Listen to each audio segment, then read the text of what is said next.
집에서 혈당 낮추는 20가지 비법. 선착순 무료 발송해드립니다. 여러분들의 당뇨 졸업을 위해 당뇨스쿨의 핵심 비법만 모았습니다. 지금 신청하시면 7일간 문자로 보내드립니다. 댓글에 있는 링크나 아래 번호로 지금 바로 신청하세요. 안녕하세요. 당뇨인들의 당뇨 졸업을 돕는 당뇨스쿨의 한의사 이혜민입니다. 공복혈당 달력이 정말 중요하다 여러 차례 언급을 했는데 정말 자세하게 다뤘던 영상은 없어서 이번에 준비를 했고요. 끝까지 시청하시면서 공복혈당 달력 이렇게 쓰는 거구나를 아시고 꼭 실천하셨으면 좋겠어요. 영상 끝까지 시청해주세요.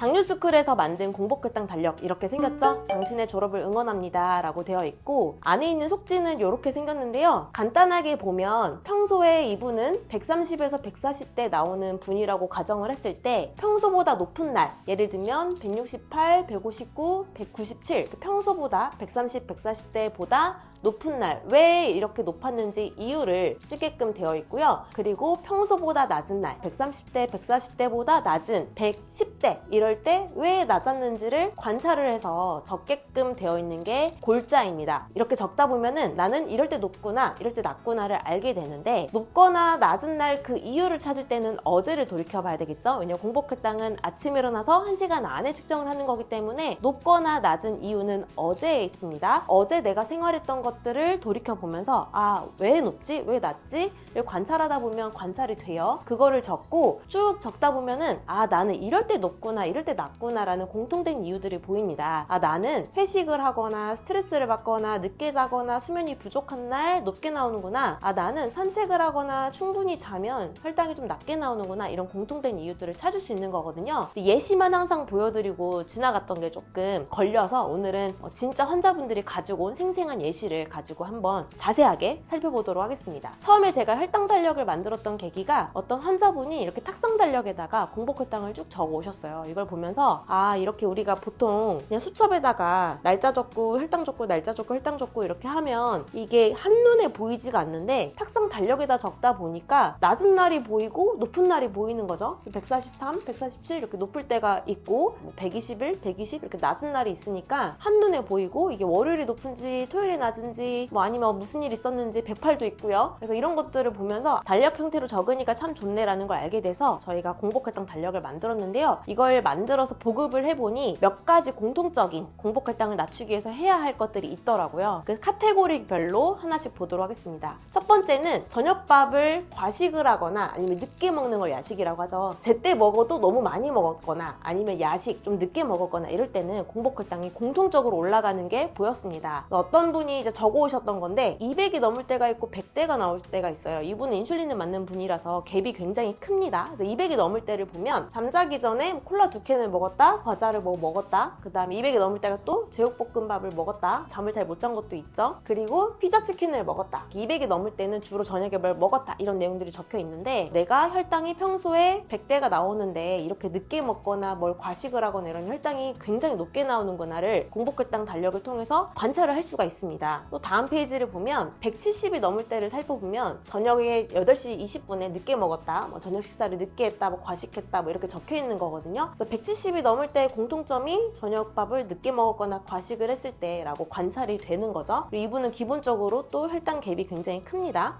또 다음 종이도 마찬가지로 저녁을 많이 먹었을 때 188이 나오고 치킨, 떡, 소주, 생맥 이런 걸 먹었을 때 190이 나오고 180 넘을 때를 살펴보면 굉장히 저녁에 많이 먹거나 늦게 먹거나 이럴 때를 적어주신 거죠. 같은 분인데 이분이 계속 공복혈당 달력을 작성을 하다 보니 나는 우선적으로 저녁에 뭘 먹거나 과식을 하거나 야식을 하거나 이럴 때 혈당이 높구나를 아셨어요. 그래서 그걸 굉장히 열심히 실천을 하셨죠. 공복혈당 달력의 장점은 내가 생활하는 것들을 직접 관찰할 수 있다는 거에 있다고 봐요. 그래서 이분은 내가 과식을 하거나 야식하면 혈당이 높다는 걸 아셨기 때문에 그 부분을 굉장히 조심하셨습니다. 그래서 혈당이 굉장히 많이 안정이 됐어요. 그 전에 적었던 수치들에 비해서 굉장히 혈당이 안정이 돼서 심지어 지금은 94, 87 이렇게 나오는 것들을 볼 수가 있는데 전반적으로 혈당이 많이 낮아졌죠. 그러면서 여전히 늦게 먹거나 많이 많이 먹거나 술을 먹거나 이럴 때 혈당이 높은 것을 확인할 수가 있습니다. 그래서 공복혈당 달력을 통해서 생활 관리를 좀 다지게 된 사례이시고요. 그 다음 분도 마찬가지로 평소에 이분은 200이 넘는 굉장히 고혈당이셨는데 회식을 했을 때 특히나 더 높게 된다는 거를 본인이 관찰을 한 거죠. 그러면 다음부터는 회식을 좀 조심하시겠죠. 첫 번째, 과식을 하거나 야식을 하면 특히 저녁에 혈당이 다음날 높게 나온다는 걸 공통적으로 확인을 했고요. 두 번째는 공통적으로 수면이 불규칙하거나 부족하거나 이럴 때 혈당이 높다는 것을 관찰할 수가 있습니다. 그래서 이분 같은 경우는 130이 넘을 때를 주로 관찰을 해보면 간밤에 불면이 있었다, 새벽 2시에 잠들었다, 새벽에 잠들었다, 뭐 이럴 때 혈당이 좀 높다는 걸 알 수가 있잖아요. 그래서 이분은 음식도 중요하고 운동도 중요한데 수면 영향을 많이 받는구나, 이거를 아신 거죠. 사람마다 내가 어떤 요인에 특히 취약한지가 다른데 공복혈당 달력을 작성하다 보면 이걸 쉽게 캐치를 할 수가 있습니다. 이분 같은 경우도 불면이 있을 때 132, 불면일 때 130, 나머지 날도 들쑥날쑥 하지만 주로 수면에 대한 이야기들이 많이 써있고, 특히 불면이라고 적을 만큼 많이 못 잤을 때, 제대로 못 잤을 때 혈당이 높다, 이거를 관찰을 하시는 거죠. 그 다음 분도 마찬가지로 평소에는 90대, 100대 나오는데 어느 날 이제 120이 나와서 관찰해보니까 늦게 잤구나, 이걸 관찰하신 겁니다. 그래서 두 번째 공통된 요인은 수면이 부족하거나 수면이 패턴이 뭔가 깨졌을 때 혈당이 높다는 걸 알 수가 있고요. 그리고 세 번째는 운동입니다. 우리가 음식만큼 또 중요하게 생각하는 게 운동인데, 운동은 저희가 체력에 맞게 하시라고 많이 말씀드리고 있어요. 그래서 운동을 평소보다 더 열심히 했거나 뭐 등산을 했거나 이럴 때 혈당이 오히려 떨어진다, 운동을 했더니 공복혈당에 도움이 되더라, 이런 것들을 또 관찰할 수가 있는데요. 178이 나왔을 때 공통적으로 내가 전날 평소보다 운동을 좀 더 했다, 이런 관찰을 했었던 분의 이야기입니다. 근데 반대로 이런 경우도 있어요. 체력이 굉장히 약한 분의 경우에는 저는 운동을 하면, 특히 등산을 갔다 오면 다음날 공복혈당이 200이 넘어요, 이런 분도 있거든요. 이거는 운동이 나에게 적절한지 안 적절한지를 파악을 할 수 있는 게 바로 공복혈당 달력인데, 어떤 운동을 했을 때 혈당이 이렇게 낮아지면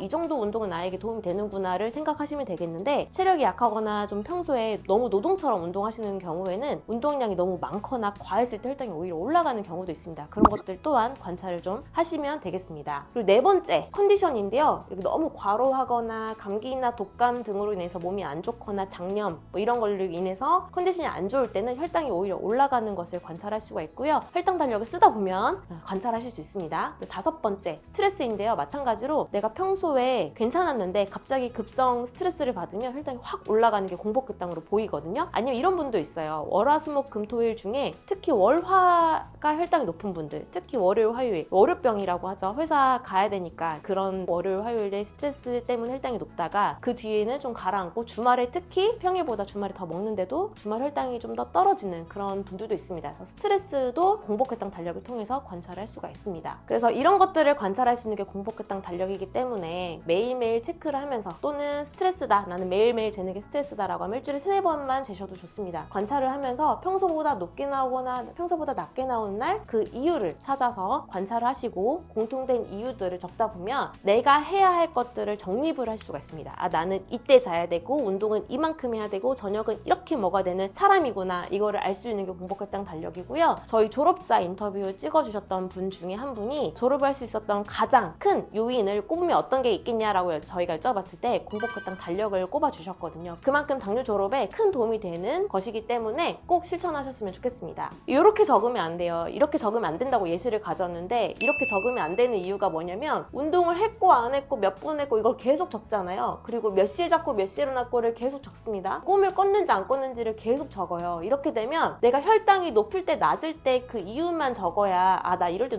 낮구나를 알 수 있는데, 매일매일 일기 쓰듯이 식후에 운동했고 안 했고 몇 시에 잤고 이거를 매일 일기 쓰듯이 해버리면, 내가 이렇게 163이 나왔을 때, 165가 나왔을 때 거의 100 차이가 나는 건데 굉장히 큰 갭이거든요. 이 이유를 찾을 수가 없어요. 그래서 이렇게 일기처럼 적지 마시고 반드시 높을 때랑 낮을 때만 적을 것을 꼭 기억하시면 좋겠습니다. 이렇게 공복혈당 달력을 통해서 내가 생활관리가 잘 되고 있는지 안 되고 있는지를 파악을 할 수가 있는데, 그렇게 해서 차근차근 졸업을 해 나가시면 되고요. 만약에 그러는 도중에 나는 그런데 혼자 하는 건 좀 한계가 있다, 좀 전문가의 도움이 필요하다라고 했을 때는 당뇨스크 의료진을 찾아서 몇 가지 검사들을 통해서 진료를 좀 받아보시면 좋겠는데, 한약적으로는 인슐린 저항성이 굉장히 중요하다고 말씀드렸죠. 간이 혈당을 조절하는 장기이기 때문에 간 기능이 안 좋은 분들이 굉장히 많습니다. 간 기능이 저하됐기 때문에 혈당이 조절이 안 되는 경우들이 거의 대부분이라서 간 기능 보강하는 한약을 처방을 하고 있고요. 그 다음에 소화기 안 좋으신 분들은 특히 식후 혈당이 높아요. 나는 식후에 혈당 스파이크가 굉장히 높다, 또는 식후에 혈당이 오랫동안 높더라, 이런 분들은 소화 기능이 안 좋아서 그런 거기 때문에 인슐린 저항성의 원인인 소화기를 반드시 치료를 해야 되고, 스트레스에 굉장히 취약해서 좀 예민하고 스트레스 받으면 심장이 두근거리고 가슴이 답답하고 그럴 때 혈당이 올라가고 이런 분들은 심장 기능을 강화를 하는 처방을 받아야 합니다. 그래서 이거를 저희가 혈당 개선탕이라고 하는데, 인슐린 저항성의 원인을 찾아서 혈당 개선탕이라고 하는 맞춤 처방을 하고 있고요. 간 문제는 거의 대부분이기 때문에 간은 기본적으로 깔고 가고, 간만 문제이면 간 처방을 하고, 간과 소화기 문제이면 두 가지를 동시에 해결하고, 간과 심장 문제이면 간과 심장을 동시에 해결하는 그런 혈당 개선탕을 처방을 하고 있습니다. 그리고 최근에는 췌장 기능이 떨어지는 분들이 생각보다 많아요. 기본적으로 정상 범위보다 낮게 나오는 분들이 한 30-40% 정도가 됐는데, 그분들을 위해서 또 췌장 재생환을 처방을 하고 있고, 실제 이렇게 췌장 재생환을 드시고 나서 1 미만이었던 분들이 1 이상으로 올라오는 거 보이시죠? 그래서 짧게는 3개월, 길게는 6개월, 1년 이렇게 처방을 하면 시페타이드 수치가, 인슐린 분비량이 이렇게 올라오는 것을 확인할 수가 있습니다. 췌장 재생환의 모습인데요. 여러분의 췌장 기능 회복을 돕는 처방이기 때문에 내가 췌장 기능이 어떤지 반드시 평소에 검사하시고 필요하다면 처방 받으시면 좋을 것 같아요. 오늘 영상을 정리를 할게요. 공복혈당 달력 굉장히 중요합니다. 졸업을 하는 데 있어서 정말 기본이기 때문에 일주일에 3-4번이라도 좋으니 꼭 체크하시고 관찰하시고 실천하시고, 핵심은 관찰과 실천입니다. 내가 관찰한 거를 실천하고, 실천하다 보면 또 공복혈당 달력을 작성했을 때 관찰되는 게 있어요. 그러면 또 관찰하고 실천하고, 관찰하고 실천하고, 이 두 가지만 반복하면 됩니다. 그런데 내가 생활관리만 가지고는 부족하다, 이런 분들은 한약치료를 받아보시면 좋겠고, 한약치료에 대한 상담은 1644-5178로 문의 주시기 바랍니다. 인슐린 저항성 중요하고요. 인슐린 분비량 중요하기 때문에 이 두 가지에 대한 검사, 처방, 진료 받아보실 수 있겠습니다. 오늘 영상 이것으로 마치도록 하고요. 다음 영상에서 뵙겠습니다. 감사합니다.